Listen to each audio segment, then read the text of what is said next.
Well, the sun is shining once again in Metro Atlanta, and it's not as hot out there after Idalia moved through the state. We had a little bit of a cooler temperatures today. Chris, where is that storm headed now?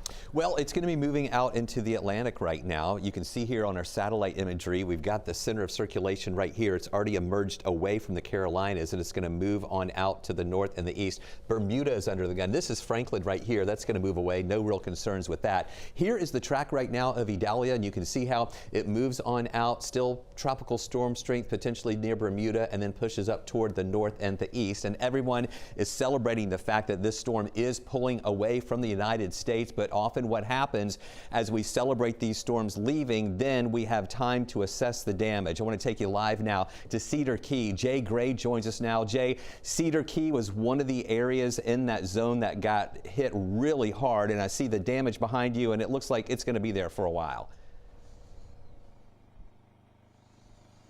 Yeah, Chris, I think you're absolutely right. And look, there are two focuses in these types of areas right now: getting power restored and cleaning up debris. Evidence of the strength of Idalia, the mess it left of this cinder block hotel, the water and wind rushing through, the beginning of what's been now a couple of days of devastation across 4 states.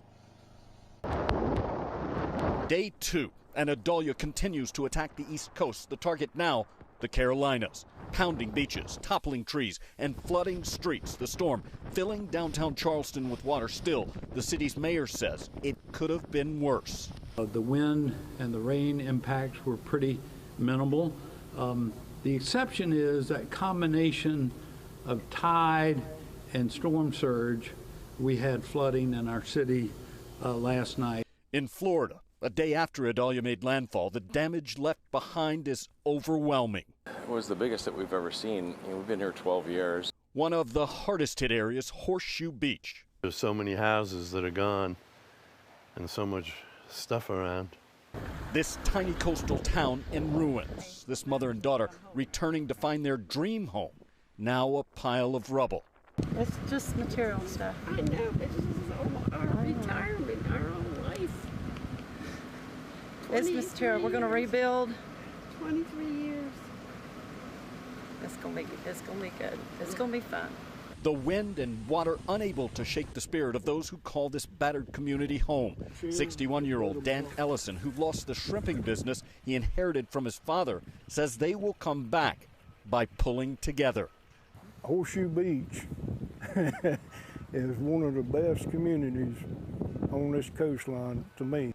The coastline scarred by the storm. In many areas, National Guard troops continuing to go door to door. Spoke with the residents, let them know a second surge was possibly coming, asked them if they wanted to be evacuated, asked them if they had any medical needs.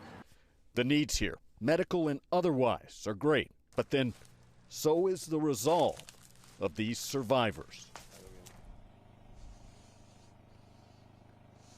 Yeah, and just a quick look at how all of this played out. You can see the water there. While this wasn't where Idalia made landfall, it's awfully close and on the rough side of the storm. They call it the dirty side of the hurricane.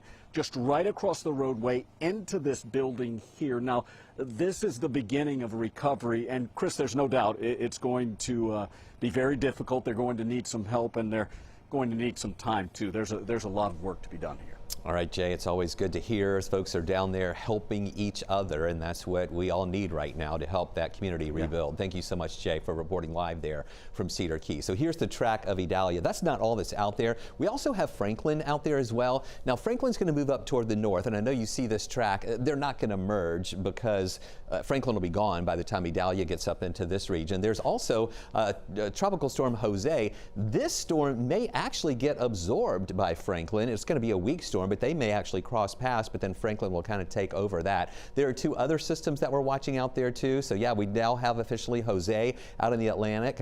Katia would be the next storm, and this is what we're watching out there. We have a couple of areas here, actually a few areas. We've got this one, which is near Jose. It's a 30% chance of developing. This is Jose right here, so we'll just keep an eye on that. I doubt that's going to really advance that much. There's another one that's going to be developing, a low risk, but then another one coming off the coast of Africa that has an 80% chance of developing, but it looks like that would stay out to sea as well.